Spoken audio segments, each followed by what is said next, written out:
Hello students, कैसे हो? मज़े में। आज हम लोग स्टार्ट कर रहे हैं इलेक्ट्रोकेमिस्ट्री चैप्टर का लेक्चर 4, जिसमें हम लोगों ने पिछले क्लास में पढ़ लिया था कि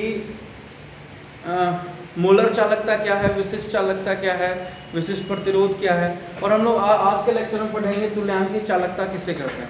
तो तुल्यांकी चालकता लगभग मिलता जुलता है आपका, या एजेटिक कह सकते हैं, सेम कंसेप्ट पर है मोलर चालकता के। तो मोलर चालकता हम लोग किसे कहते हैं, एक बार मैं उसका रिवीजन करा दे रहा हूँ।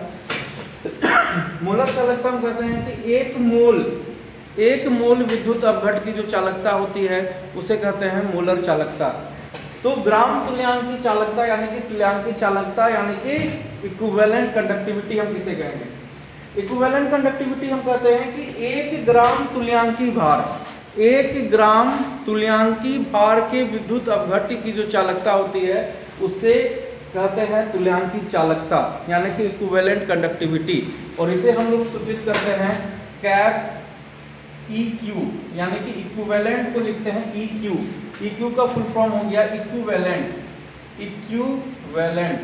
जिसका हिंदी होता है तुल्यांकी। ठीक है, तो कैप EQ का मतलब क्या हुआ? तुल्यांकी चालकता। और तुल्यांकी चालकता किसे कहते हैं कि तुल्यांकी चालकता हम कहते हैं 1 ग्राम तुल्यांकी भार के विद्युत अपघट की जो चालकता होती है उसे कहते हैं तुल्यांकी चालकता। या हम अगर डायग्राम बनाते हैं इसका, तो ये आपका मान लीजिए इलेक्ट्रोलाइट ले लिया मैंने, मतलब विद्युत अपघट ले लिया, NaCl ले लिया, और ये कितना लिया मैंने? 1 ग्राम तुल्यांकी यानी कि 1 ग्राम इक्विवेलेंट ले लिया। ठीक है, 1 ग्राम इक्विवेलेंट n फैक्टर से जब हम निकालेंगे तो इसका क्या निकलेगा? 1 ग्राम इक्विवेलेंट। ठीक है, तो वो मैंने ले लिया 1 ग्राम इक्विवेलेंट मैंने NaCl का ले लिया है। और इससे जो चालकता, इससे जो विद्युत धारा प्रवाहित होगी और जब इसकी चालकता की माप होगी तो इसी को हम लोग कहेंगे तुल्यांकी चालकता। फिर उसी प्रकार से मैंने जो ये विद्युत अपघट लिया है इसका आयतन कितना है ये मुझे नहीं पता है। इसका आयतन यानी कि इसका वॉल्यूम मुझे नहीं पता, तो वॉल्यूम निकालना होगा मेरे को, आयतन निकालना होगा। और आयतन निकालने के बाद हमें उसी प्रकार से, जिस प्रकार से मोलर चालकता में हमने गणना की थी उसी प्रकार से गणना करनी पड़ेगी। तो थोड़ा सा हम लोग फिर उसी तरह से थोड़ा सा पीछे आकर रिवीजन कर लेते हैं कि 1 मिलीलीटर विद्युत अपघट्य की जो चालकता होती है, यानी कि 1 मिलीलीटर अगर हम विद्युत अपघट्य लेते हैं और जो विद्युत धारा प्रवाहित होती है तब जो उसकी चालकता होती है उसे हम कहते हैं विशिष्ट चालकता, और उससे सूचित किया जाता है कप्पा से। ठीक है, तो सामान्यता, यहाँ एक नया आपको एक टर्म मिलेगा, सामान्यता यानी कि इसको इंग्लिश में कहते हैं नॉर्मलिटी। और ये ग्राम तुल्यांकी भार विलय का सांद्रण दिखाता है, यानी कि विलयन के आयतन में कितना ग्राम तुल्यांकी भार विलय का मिला हुआ है इसका अनुपात बताता है सामान्यता। तो हम इसको देखते हैं, इसका फॉर्मूला क्या है। तो सामान्यता का फॉर्मूला होता है ग्राम तुल्यांकी भार विलय का बटा विलयन का आयतन लीटर में। अगर हम विलयन का आयतन लीटर में लेते हैं तो हम यहाँ पे किसी भी प्रकार से मल्टीप्लाई नहीं करेंगे, लेकिन नॉर्मलिटी को हम लोग n से सूचित कर रहे हैं। और ग्राम तुल्यांकी भार यानी ग्राम तुल्यांकी विलय का बटा इस जो आयतन है विलयन का, इसको पहले मैंने लीटर में लिया था, अब इसको मिलीलीटर में चेंज कर देंगे तो हो जाएगा V मिलीलीटर मल्टीप्लाई 1000 से मल्टीप्लाई कर दिया जाता है। 1 लीटर इक्वल टू 1000 मिलीलीटर होता है। तो यहाँ पे जब मैंने इसका V ml निकाला, मतलब कि आयतन को मैंने मिलीलीटर में निकाला, तो वो आ जाता है आपका ग्राम तुल्यांकी भार बटा n गुना 1000। ठीक है, तो ग्राम तुल्यांकी भार को इंग्लिश में हम लोग GM यानी कि ग्राम, तुल्यांकी को हम लोग EQ शॉर्टकट में, और वेट WT लिखते हैं बाय n मल्टीप्लाई 1000। ये हो गया आपका VmL, मतलब कि हमको वॉल्यूम मिल गया इलेक्ट्रोलाइट का, मिलीलीटर में कितना आ गया उसका value, gram equivalent weight of solute bye कितना n × 1000। ठीक है, अब हम लोग इसी प्रकार से जैसे मोलर चालकता में हम लोगों ने निकाला था कि 1 मिलीलीटर विद्युत अपघट की चालकता क्या होती है, और इतना बाय n मल्टीप्लाई उसकी चालकता अगर निकाल लेते हैं तो वो आ जाएगा आपका विद्युत अपघट की चालकता, यानी कि तुल्यांकी चालकता का पता चल जाता है। तो निकालते हैं इसी प्रकार से, चूंकि 1 मिलीलीटर विद्युत अपघट की चालकता क्या हो जाएगी? कप्पा। ठीक है, यहां से विशिष्ट चालकता होती है ये, ठीक है। तो 1 मीटर विद्युत अवघट की चालकता कितनी हो जाएगी, कप्पा। और अगर हम 1 ग्राम तुल्यांकी भार विलय का उपयोग करते हैं भी मिलियन आयतन वाले विद्युत अवघट में, तब जो उसका आयतन का मान होता है वो है gram equivalent weight by n multiply 1000। तो इसी तरह से तो gram equivalent weight by n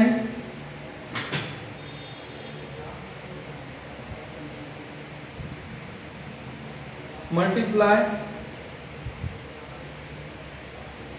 1000, एक मिनट मैंने निकाल दिया ग्राम तुल्यांकी भार, ठीक है। तो चलिए आगे बढ़ते हैं हम लोग। तो 1 मीटर विद्युत अवघट की चालकता कितनी है, कप्पा। तो gram equivalent by n multiply 1000 विद्युत अवघट की चालकता कितनी हो जाएगी, विद्युत अवघट की चालकता कितनी हो जाएगी, बराबर kappa multiply gram equivalent weight by n multiply 1000, ठीक है। और डिफिनेशन से, परिभाषा से क्या दिया हुआ है कि ग्राम इक्विवेलेंट वेट बराबर कितना दिया हुआ है, 1 दिया हुआ है। और इस मान को हम लोग इस समीकरण में डाल देंगे तो क्या हो जाएगा, विद्युत अवघट की चालकता यानी कि ये जो है आपका, ये 1 ग्राम इक्विवेलेंट की जो चालकता होगी वही होगी 1 ग्राम तुल्यांकी भार में विद्युत अवघट की चालकता यानी कि तुल्यांकी चालकता। तो यहाँ पर हम लोग क्या करेंगे, 1 ग्राम इक्विवेलेंट का मान 1 यहाँ पुट करेंगे तो यहाँ हो जाएगा कैप इक्विवेलेंट यानी कि तुल्यांकी चालकता बराबर हो जाएगा, ये है आपका तुल्यांकी चालकता। तुल्यांकी चालकता बराबर मान पुट कर दीजिए, कप्पा मल्टीप्लाई 1/n मल्टीप्लाई 1000, ठीक है।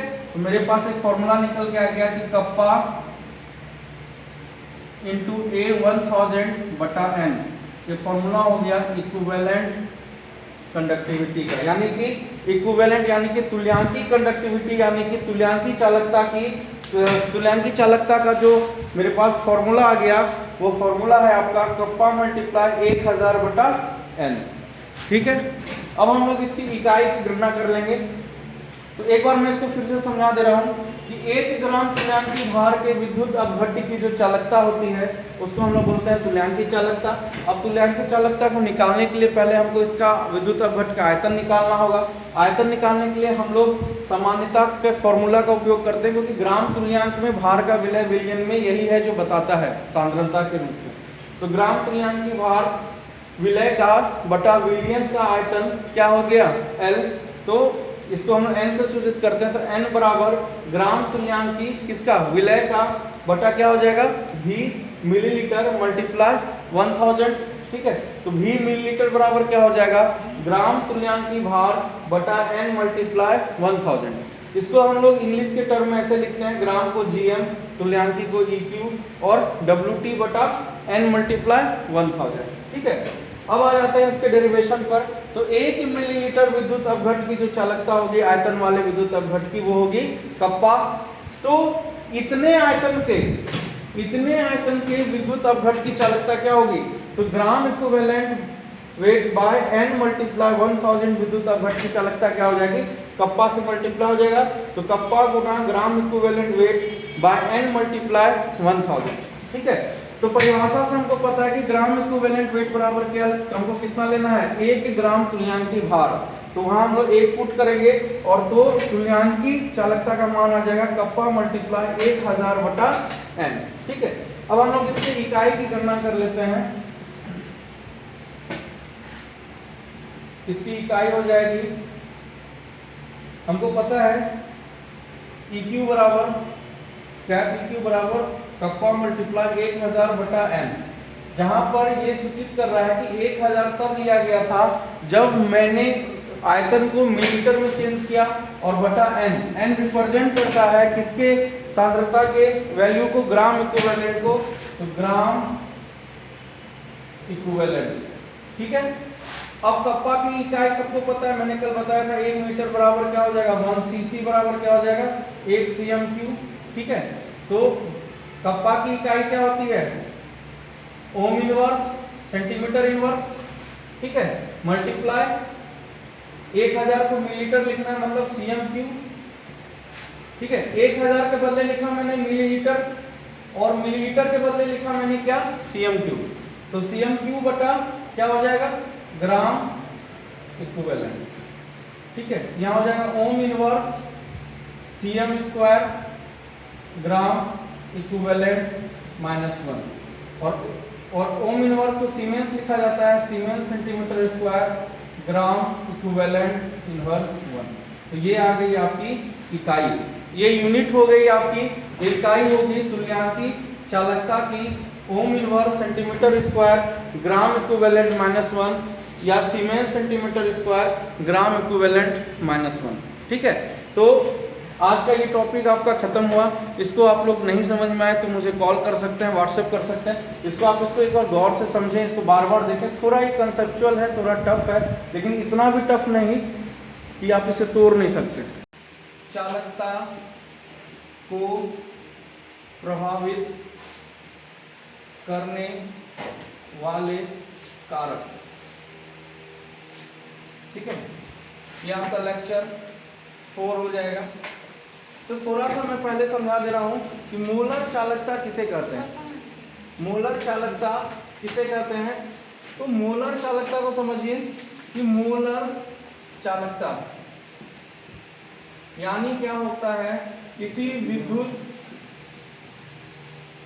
अपघट्य की 1 मोल में चालकता। यानी कि क्या हुआ, मैंने कल बताया था कि विद्युत अपघट्य का अर्थ क्या होता है कि कोई भी द्रव का चीज या कोई भी गलित पदार्थ जिससे विद्युत धारा का संचरण हो सके उसको हम लोग कहते हैं विद्युत अपघट्य। जैसे चालक तार हम किसे कहते हैं धात्विक चालक, वैसे ठोस पदार्थ या वैसे तार जिससे विद्युत धारा का प्रवाह होता है। उसी प्रकार से मोलर चालकता विद्युत अपघट्य। तो यहाँ विद्युत अपघट्य का अर्थ होता है कि हमने कोई एक बीकर लिया और इसमें कोई जलीय विलयन ले लिया। क्या ले लिया, जलीय विलयन। तो जलीय विलयन मैंने ले लिया NaCl प्लस H2O का, मतलब NaCl का जलीय विलयन ले लिया। तो ये जो जलीय विलयन है ये आपका क्या हो गया विद्युत अपघट्य। ये क्या हो गया आपका विद्युत अपघट्य। अब इससे विद्युत धारा प्रवाहित होती है। क्या प्रवाहित होती है, I विद्युत धारा का मान है, I विद्युत धारा इससे प्रवाहित होती है। और इस जलीय विलयन का मैंने जो मान रखा है, जो आयतन जो मैंने इसकी मात्रा रखी है वो कितनी है 1 मोल। यानी कि 1 मोल NaCl का जलीय विलयन लेने पर जो चालकता होगी उसी को हम लोग क्या बोलेंगे मोलर चालकता। मोलर चालकता का हम लोग किससे सूचित करते हैं, कैप m से। किससे करते हैं, कैप m। यही चीज हमने पिछले क्लास में पढ़ा था। ठीक है। तो सबको समझ में आ गया होगा, एक बार रिवाइज भी हो गया कि मोलर चालकता किसको कहते हैं कि 1 मोल विद्युत अपघट्य की जो चालकता है उसको कहा जाता है मोलर चालकता। ठीक है। आगे है कि मोलर चालकता को कौन कौन से कारक है जो प्रभावित करते हैं। तो पहला कारक है विद्युत अपघट्य की प्रकृति।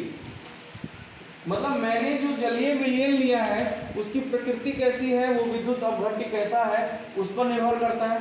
दूसरा निर्भर करता है उसकी सांद्रता कैसी है, उसकी सांद्रता पर निर्भर करता है कि मैंने कितना सांद्रण उसका उपयोग किया है।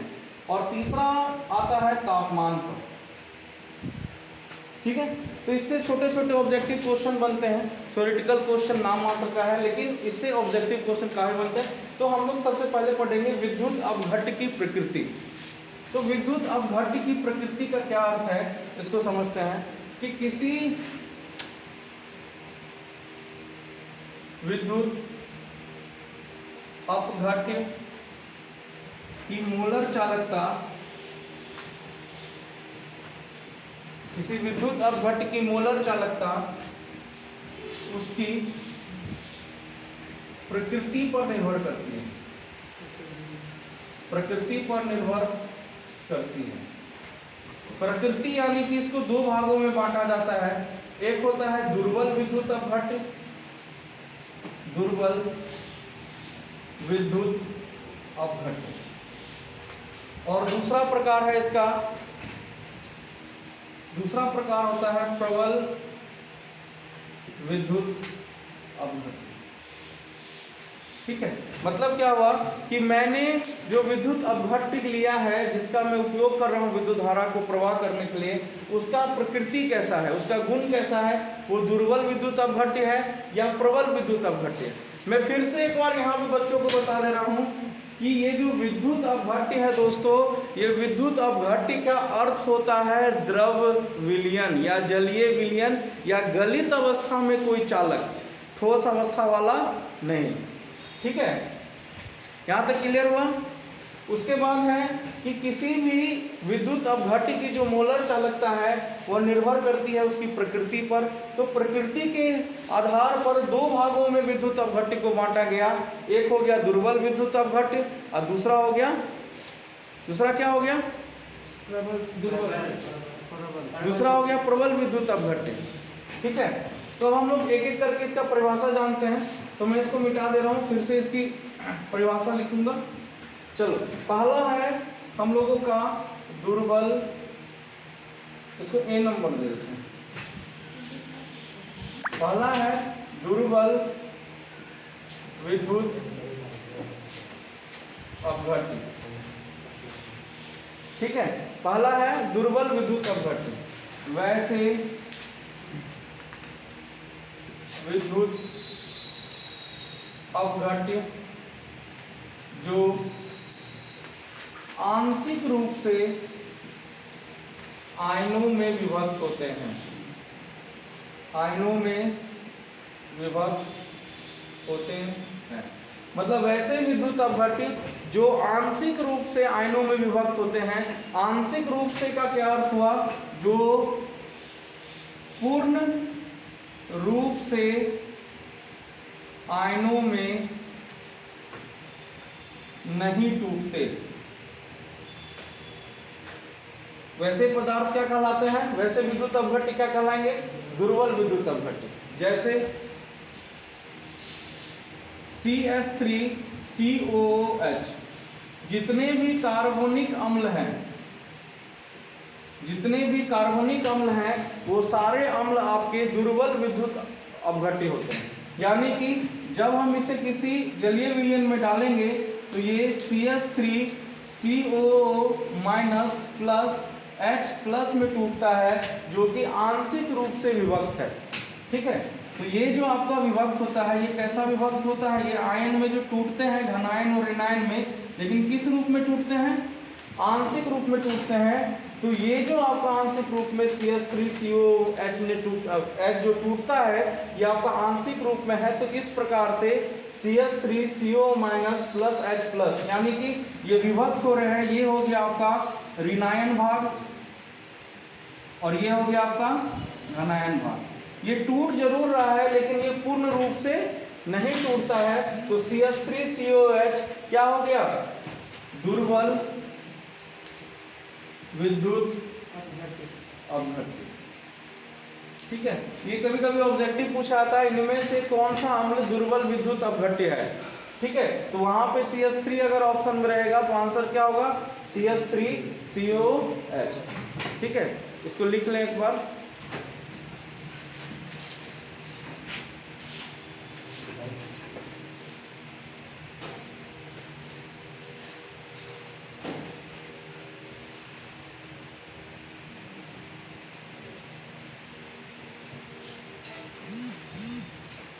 ठीक है, चलिए आगे बढ़ते हैं। तो यहाँ पर जो आपका विद्युत अपघट्य है, ये होगा दुर्बल विद्युत अपघट्य। इसका मतलब ये हुआ कि ये जो CH3COOH है, ये आपका इसकी मोलर चालकता क्या होती है, कम होती है। इसकी मोलर चालकता क्या होती है, कम होती है। मतलब दुर्बल विद्युत अपघट्य की मोलर चालकता क्या हुई, कम। ठीक है, इसका एक और उदाहरण ले लेते हैं, NH4OH। जब हम इसे तोड़ते हैं तो ये NH4 प्लस OH माइनस में टूटता है। किसमें टूटता है, NH4 प्लस OH माइनस में। ये भी आपका क्या है, एक प्रकार का दुर्बल विद्युत अपघट्य है। ठीक है, अमोनियम हाइड्रोक्साइड नाम है, और CH3COH का नाम है एसिटिक अम्ल, या आप इसे कह सकते हैं एथेनोइक अम्ल। ठीक है, मतलब एथेनोइक अम्ल और अमोनियम हाइड्रोक्साइड दोनों आपके कैसे विद्युत अपघट्य हो गए, दुर्बल विद्युत अपघट्य हो गए।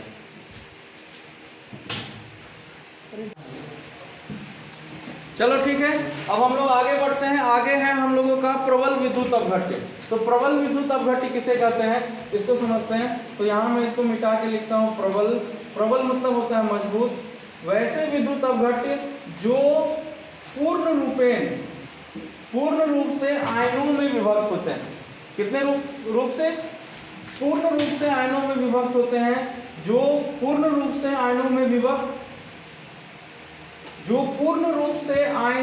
विभक्त हो जाते हैं, वैसे विद्युत अपघट्य जो पूर्ण रूप से आयनों में विभक्त होते हैं, उसे हम लोग क्या कहते हैं, प्रबल विद्युत अपघट्य। इसका एग्जांपल हम लोग लेते हैं, क्या है इसका एग्जांपल में ऑब्जेक्टिव जिस प्रकार से पूछता है कंसेप्चुअल, मैं वैसे लिख दे रहा हूं। अगर आपसे कोई पूछेगा कि वैसा कौन सा विद्युत अपघट्य है जो कि अम्ल है, तो आप आंसर देंगे HCl, H2SO4, HNO3। ठीक है, यानी कि जो प्रबल विद्युत अपघट्य, यानी कि जो पूर्ण रूप से आयनों में टूट जाता है, अगर मैं HCl को अगर मैं पानी में अगर डालता हूं, इसका जलीय विलयन लेता हूं, तो ये HCl प्लस Cl माइनस में पूर्ण रूप से विभक्त हो जाएगा। ठीक है, जो इसकी आयनों की संख्या होती है, वो आयनों की संख्या भी इसकी अधिक होती है। ये पूर्ण रूप से विभक्त हो जाते हैं, टूट जाते हैं। तो ऐसे विद्युत अपघट्य जो अम्ल है वो है आपका HCl। अगर मैं क्षार की बात करूं कि क्षार कौन है, तो वो होता है KOH, NaOH। यानी कि इसमें से अगर मैं एग्जांपल लेता हूं KOH का, तो KOH का जलीय विलयन K प्लस OH माइनस में, ये क्या है, ये आपका पूर्ण रूप से विभक्त हो जाता है, टूट जाता है। यानी कि जो क्षार अगर आपके यहाँ आपके पास ऑप्शन में आ जाए, तो उसका आंसर क्या होगा, KOH। तो कभी कदार इसमें इतना घुमा के ऑब्जेक्टिव पूछा जाता है कि इनमें से कौन सा अम्ल क्या है, कौन सा अम्ल प्रबल विद्युत अपघट्य है, और वहां पे आपको ऑप्शन में लिखा रहेगा KOH, HCl, CH3COH और इनमें से कोई नहीं। तो ऑप्शन क्या सही होगा, HCl, क्योंकि वहां पे CH3COH अम्ल है लेकिन वो दुर्बल है, और जो आपका KOH ऑप्शन में होगा वो आपका प्रबल विद्युत अपघट्य है लेकिन वो क्षारीय रूप में है, इसलिए उसका आंसर क्या होगा, HCl। ठीक है, और भी इसमें एग्जांपल हैं, जैसे अगर कहे कि कौन सा लवण है, KCl, NaCl और NH4Cl, ये आपके प्रबल विद्युत अपघट्य है। यानी कि NaCl या KCl ये पूर्ण रूप से इसका जलीय विलयन विभक्त हो जाता है Na प्लस Cl माइनस में।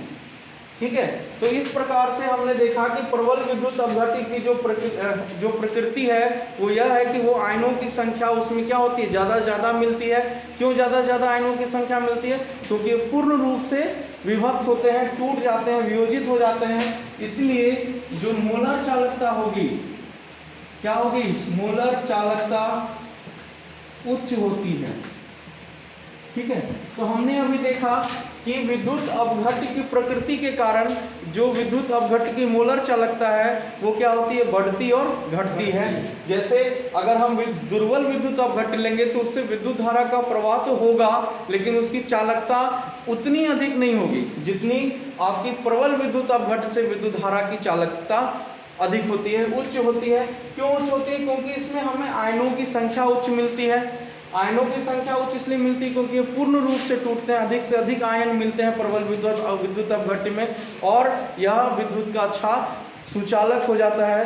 तो इस प्रकार से हमने अभी देखा कि विद्युत अपघट्य की प्रकृति किस प्रकार निर्भर करती है। अब हम लोग आगे देखेंगे कि सांद्रता, ये आपका बहुत इंपॉर्टेंट टॉपिक हो जाता है, सांद्रता